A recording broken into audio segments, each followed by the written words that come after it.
forthwith Yahushua gave them leave, and the unclean.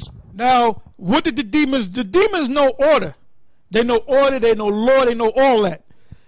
What did they do to the Lord to get them to go into the swines? They prayed to the Lord. You know what the word pray means? To pray to somebody. If somebody owes you money, if somebody owes you money, and that person comes to you and he asks for another week, he's praying to you. He prays that you give him another week. When you go before a judge in this so-called law system, if you bring a suit against like for example Title 42 was at 1983 Title 42 1983 suit, which is a civil suit.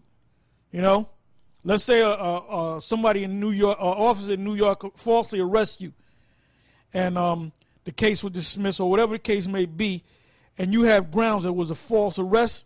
You can actually sue them in a federal court. That would be in United States District Court of your district. I think 2 is a district of the New York area, if I'm not mistaken.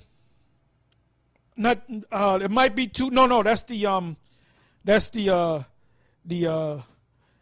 have the United States District Court, then you have the next level, which is the Court of Appeals, which is called a circuit court, and I believe there's like 10 circuits, and I think circuit 1, I think circuit 2 covers New York, and I think part of Jersey and Connecticut, if I'm not mistaken, and then out there going towards California, I think it's circuit number 9. But you have many circuit courts.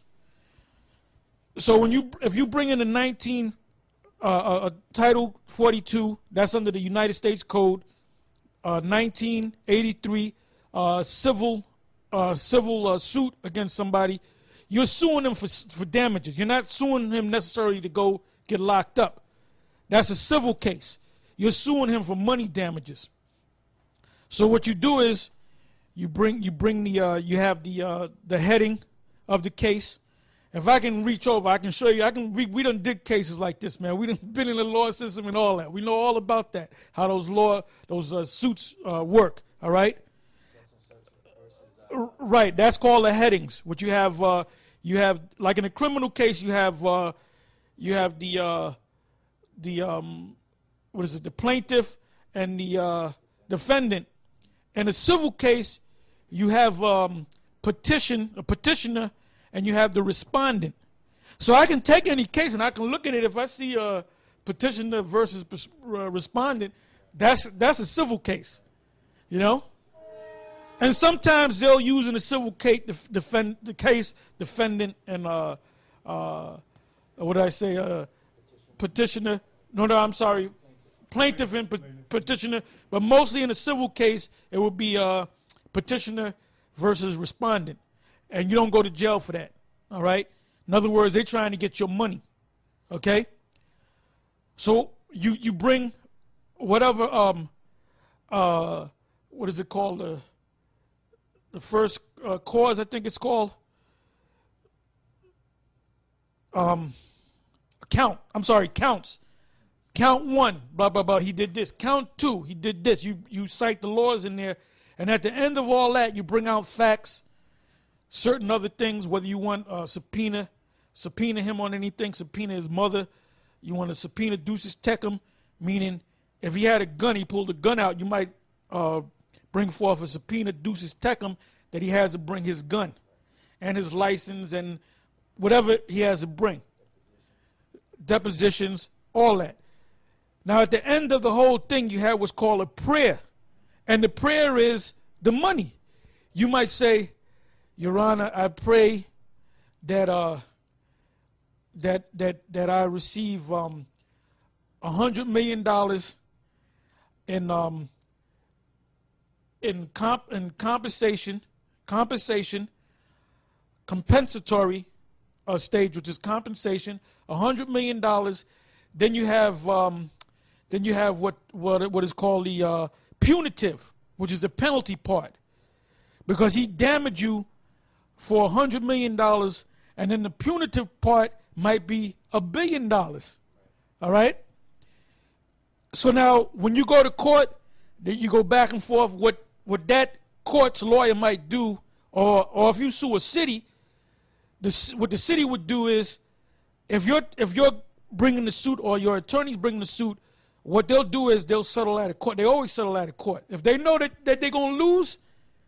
And another thing, you bring in, what is it called? I forget the term, but it's a notice of suit against the city of so-and-so. So you're notifying them that you're going to sue them. And I think you have 30 days. You give them the notice of a claim, give him 30 days to respond. Then he normally answers, because it might be where they say, you know what do you want? We'll give it to you. We don't got to go to court. So you eliminate the whole court thing. They give you the money. You go your way, he goes his way, or the city goes their way, right? Now once you gave him notice, then you put in the claim into the court. When you put in the claim into the court, what happens is the judge gets a copy, the clerk gets a copy, and the respondent gets a copy, which is the city of New York. And it could be the city of New York versus the city of New York, et al. Et al. Means and others, Officer Joe, Officer Bill, Officer this, Sergeant so-and-so. And you cite all their names because they're part of the suit, because you want money out of the city and you want money out of them, which all these officers are bonded. So if you're suing for $1 million, they're not going to come out their pocket to get it. The bond is going to take care of it. That's why, but if you take too much from the bond company going to say, look, we ain't going to bond you guys no more, because this is like the 10th suit that you had, and we're losing money. That actually happened at times where bond companies refuse to bond out people or police officers or cities or states or villages, man, because they done lost so much money in suits. That's what keeps people in line, man. Them lawsuits. See, Jake don't understand that thing. They don't understand and getting a lawyer and suing it. See these Jakes that are getting frisked and all, Terry Frisk is called. They stopping these young kids. If their parents knew, but their mothers are dead, the mother don't know nothing, man. You know? But if they really knew how the law works, every time they did that, they'll just bring a suit. Keep bringing suits. And you know what? Them damn cops will stop that shit because their superiors will tell them to stop that. All right? But anyway, I said all this stuff to say this. At the end of a claim, when you bring the paperwork into the district court, you have what's called a prayer. You pray to the judge that you want $100 million for compensatory and $1 billion for punitive. Now, if they go to court and they lose a case, then it could be a jury trial or a trial by a bench, and then the judge could say you should get $100,000, for the compensatory, and only $1 million for the punitive. So you might accept it, or you might go to a higher court. You might fight that. But I said all that to say this, that the demon legion had prayed to Yahweh Shai that legion of demons could go into those pigs. All right, go ahead. It says, and all the devils besought him, saying, send us into the swine, that we may enter into them. And forthwith Yahweh Shai gave them leave. And the unclean spirits went out and entered into the swine, and the herd ran violently down a steep place.